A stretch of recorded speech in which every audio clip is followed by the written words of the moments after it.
बेटा 7th science non coaching class में अपना बेटा सेकंड सेमेस्टर का 10th 11th 12th and 16th chapter हो चुका है। ठीक है बेटा, 4 चैप्टर करवा दिया आपके 10, 11, 12 और 16। ठीक है, उनके बुक वर्क और क्वेश्चन आंसर भी राइट करवा दिए हैं मैंने।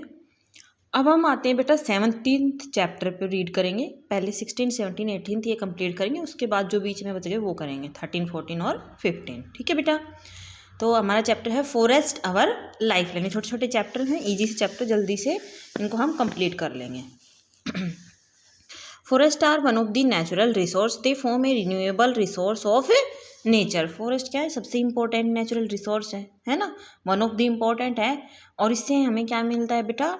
ऐसा रिसोर्स है, क्या है ये? रिन्यूएबल है, यानी कि इसको हम बार बार यूज कर सकते हैं। यानी कि ऐसा नहीं कि एक बार हमने यूज कर लिया फिर इसको दोबारा से यूज किया जा ना सके। ठीक है, forest are useful and equally important for man, animal and plants. सभी के लिए इक्वली इंपॉर्टेंट है, चाहे वो आदमी हो, चाहे वो पशु पक्षी हो, जानवर हो, चाहे वो पौधे हों। फॉरेस्ट क्या क्या देता है बेटा? हमें खाना देता है, शेल्टर देता है, आवास देता है, फ्रेश एयर देता है, जलाने के लिए लकड़ी देता है, टिम्बर यानी कि जो हम लकड़ी का जो सामान बनाते हैं वो भी हमें मिल जाता है यहाँ से, मेडिसिन्स मिलती हैं यहाँ से हमें। ठीक है, जो इन्वायरमेंटलिस्ट हैं वो क्या बिलीव करते हैं कि बेटा every country should have at least 30% of it land cover under forest. तो जो हर एक कंट्री उसके पास कम से कम 30% लैंड ऐसा होना चाहिए जिसपे क्या हो? फॉरेस्ट हो। In India the area under forest cover is about 21% of the total area. India में बेटा टोटल एरिया जो है उसका ओनली 21% ही क्या है? फॉरेस्ट है। At the present forest cover area is so due to clearing of the forest। जो present forest cover area वो कम क्यों होता जा रहा है? क्योंकि बेटा हम क्लीन करते जा रहे हैं, यानी कि फॉरेस्ट को कटिंग करते जा रहे हैं। With the effort of state government the area is being increased by doing tree plantation। और अब जब थोड़ा गवर्नमेंट इसके बारे में बताने लगी है, यानी कि उसने जागरूक किया है, तब से क्या होता है? थोड़ा सा मतलब हम इंक्रीज करने लगे उस एरिया, यानी कि पौधों को हमें प्लांट्स को लगाना स्टार्ट किया है। आगे देखते हैं बेटा, a visit to a forest.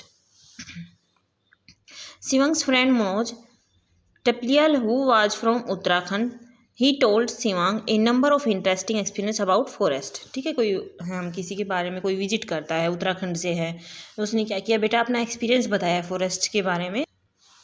He told him and other classmate the atmosphere of forest is calm and cool. उसने क्या बताया? उसने सभी क्लासमेट को और उसको क्या बताया है कि जो फॉरेस्ट का क्लाइमेट होता है, एटमॉस्फेयर होता है, वो क्या होता है? बहुत ही काल्म है, यानी कि शांत है और ठंडा है। Full of pleasure and excitement that heart lives to live there.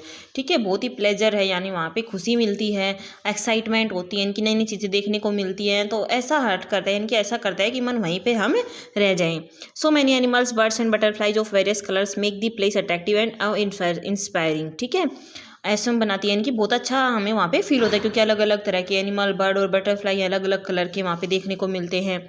He presented the description of forest so full of attraction, surprise and excitement that Shivang and 2 of his friends become ready to visit Manoj family and the other forest during Dasara holiday। तो वो जब वो अपने friends को उसके बारे में बताता है तो उसके फ्रेंड्स क्या होते हैं, उनमें भी एक्साइटमेंट हो जाती है कि हाँ हम भी तुम्हारे साथ चलेंगे और तुम्हारे वहाँ के फॉरेस्ट को विजिट करेंगे दशहरा की छुट्टियों पर।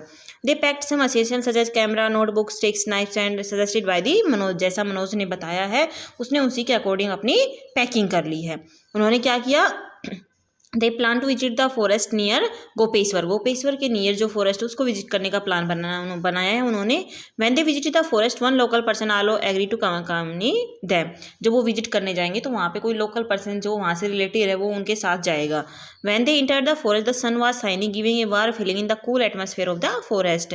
जैसे उन्होंने फॉरेस्ट में एंट्री की तो जो सन था, यानी कि सूर्य जो चमक रहा था, उसकी गर्मी से क्या हुआ? जो ठंडा वातावरण था उसमें भी उनको गर्मी मिल रही थी। ठीक है, It was so silent that they disturbed the calmness due to the day steps over the layer of dry leaves spreading over there। जैसे उन्होंने इंटर किया है बेटा तो वहाँ पे इतनी शांति है, और जैसे वो अपने पैरों को रख के इनकी पैरों के साथ आगे बढ़ रहे हैं तो जो सूखी पत्तियाँ उनके ऊपर उनकी आवाज़ आती है, तो एकदम शांति है, तो उन पैरों की आवाज़ क्या हो रही है? उनको सुनाई दे रही है। Suddenly they hear the sound of birds and some noise in the nearby tree tops. Suddenly अचानक उन्हें क्या सुनाई देने लगा? जो पक्षी हैं उनकी चहचहाने की आवाज़ आने हैं वो उनके कानों तक पहुँचने लगी। Shivang and his friend Ashutosh and Sohel got scared and came near to Manoj. जो दोस्त थे वो क्या हो गए? डर गए और वो मनोज के आसपास आ गए। The elderly local person laughed and told them, वो हंसने लग गया, जो बड़ा जो पर्सन उनके साथ था, और उसने उसको बताया nothing is to be worried, it was a type of warning signal to alert the other animals. कहता है कि डरने की कोई बात नहीं है, ये क्या है, वार्निंग सिग्नल है, यानी कि जो दूसरे एनिमल्स हैं उनको बताया जा रहा है। Seeing us in the forest some monkey guessed some danger and they climb up to tree tops. जैसे ही हम फॉरेस्ट में आए तो हमें देख के जो मंकी हैं उन्होंने गैस कर लिया कि यहाँ पे कुछ खतरा है, और वो जो ट्री टॉप्स हैं यानी कि पेड़ों की ऊंचाई पर चले गए हैं। In this way other animals in the near by area get the alarming signal and became alert. तो इसी तरह से जो दूसरे एनिमल हैं वो भी अलार्मिंग से क्या हो रहे हैं बेटा, अलर्ट हो रहे हैं। Manoj also told them that it is a common way to make the animals alert and cautions. इसलिए क्या कह रहा है, मनोज कहता है कि ये क्या है, अलर्ट करने का तरीका, ताकि बाकी एनिमल्स अलर्ट हो जाए और वो जो सावधानियां हैं, कटायंस है, वो उनको यूज करें। Monkey, bird, deer etcetera make some special type of sound to alert the other members of the group. और इस तरह से जो अलग अलग एनिमल होते हैं बेटा, उनकी अलग अलग साउंड होती है और वो अलग अलग तरीके से क्या करते हैं, सभी को अलर्ट करते हैं।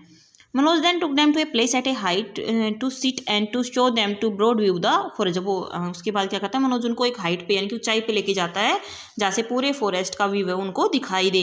दे were very much surprise seeing a canopy of green leaves and green cover all over the cover all over, यानी कि कैनोपी होता है सबसे ऊपर वाली लेयर के पेड़, ठीक है, जैसे देख रखा है ना, इनको बोलते हैं हम कैनोपी, यानी कि जो छोटे पेड़, ये देखो ये इस वाली लेयर को क्या कर लेते हैं, ये कवर कर लेते हैं, तो इनको बोला कैनोपी, यानी कि एक तरह से छत बोला जाता है इनको, ठीक है।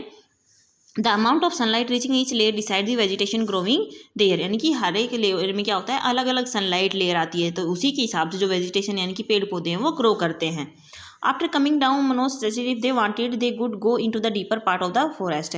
और नीचे आने के बाद मनोज ने क्या बताया कि अगर तुम चाहो तो हम डीपेस्ट पार्ट यानी कि जो ज़्यादा गहरा पार्ट है वहाँ भी हम चल सकते हैं। बट देयर वर सेवरल, पर वहाँ पे क्या होंगे, बहुत सारे वाइल्ड एनिमल्स होंगे, जैसे एलिफेंट है, जैकल्स हैं, ठीक है, टाइगर्स हैं। Sivang spots him and told them he had learnt in book that forest provides the shelter and living place to the number of animals and plants। ठीक है, सिवांग ने क्या किया, उसको स्पॉट किया और कहा कि हमने पढ़ा हुआ है बुक में कि फॉरेस्ट हमें क्या देते हैं, शेल्टर देते हैं, आवास देते हैं, और बहुत सारे एनिमल और प्लांट का भी क्या होते हैं, ये घर होते हैं। After that they moved to the observe the trees and plants growing there. Manoj has a wide knowledge about the forest trees and plant. He identified and showed them to tree of the sal, teak, सेमल, शीशम, people, Kher, नीम, आंवला, कचनार, ठीक है। वो आगे चले गए, उन्होंने अलग अलग ट्री और प्लांट को देखा उगे हुए, क्योंकि मनोज उत्तराखंड से है, तो उसको क्या पता है बेटा, सभी पेड़ पौधों के बारे में पता है, तो उसने सभी जो पेड़ हैं वहाँ पे पीपल, नीम, इन सब के बारे में उसने उसको बताया, ठीक है। उन्होंने बिग ट्रीज के बारे में भी, और जो छोटे छोटे पौधे हैं, प्लांट है, सर्ब्स हैं, ग्रासेज हैं फॉरेस्ट में, उनके बारे में उसने बताया। अब वो क्या आते हैं बेटा, क्रीपर्स और क्लाइंबर्स को भी देखते हैं, यानी कि बिग ट्रीज के साथ साथ जो बेल चढ़ती हैं, यानी कि बेल होती हैं, जैसे अपनी घिया तोरो की बेल होती है ना, ऐसे ही क्रीपर्स और क्लाइंबर्स क्या होती है, बेल लताएं होती है, ठीक है, जो बड़े पेड़ों के साथ चलती हैं। उसके बाद उन्होंने बटरफ्लाइज देखी अलग अलग कलर की, जो क्या थे बेटा, जो फ्लावर से नेक्टर यानी कि जो रस है, जो हर्ब और सर्ब है जिन पे फ्लावर आए हुए, उनसे नेक्टर को इकट्ठा कर रही थी वो। Shivang wanted to collect some flower and leave for the herbarium file. उसने क्या, शिवांग ने क्या कहा, वो भी उसकी तरह क्या करना चाहता था, पत्ते और फूल है वो इकट्ठा करना चाहता था, ताकि वो क्या कर सके, उनको एक फाइल में लगा के इकट्ठा कर सके। ये टेरिटोरी बसी, जो झाड़ियों में चले गए। Many return seeds of many plant clung to his cloth. जब वो वापस आए तो बहुत सारे जो पेड़ थे, उनके जो सीड्स थे उनके कपड़ों से चिपक गए। He saw the seeds and hooks and spines to climb the cloth. उसने देखा कि जो सीड्स थे, बीज थे, उनके क्या है, बहुत सारे कांटे नुमा क्या है, स्पाइन्स हैं उनके, जिससे वो क्या हो गए, उनके कपड़ों के स्टिक हो गए।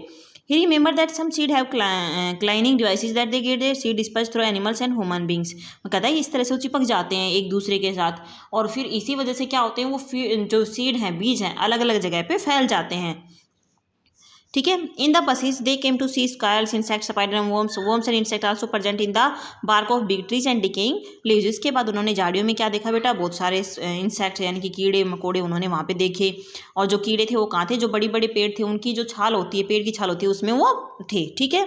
शिवांग ने क्या कहा बेटा, 1000 बहुत सारी जो चींटियाँ थी वो भी क्या थी, वहाँ पे बिजी हो रही थी। ग्रास हॉपर थे, यानी कि घास को काटने वाले कीड़े थे, जो सड़े गले फल फ्रूट भी वहाँ पे गिरे हुए थे, ठीक है। उसने क्या किया, बहुत हार्ड वर्किंग करके सभी को इकट्ठा करके उनकी फ़ोटो भी वहाँ पे कलेक्ट की, ठीक है बेटा। तो ये आपने रीड करना है, इससे आगे का हम करेंगे अपनी नेक्स्ट क्लास में।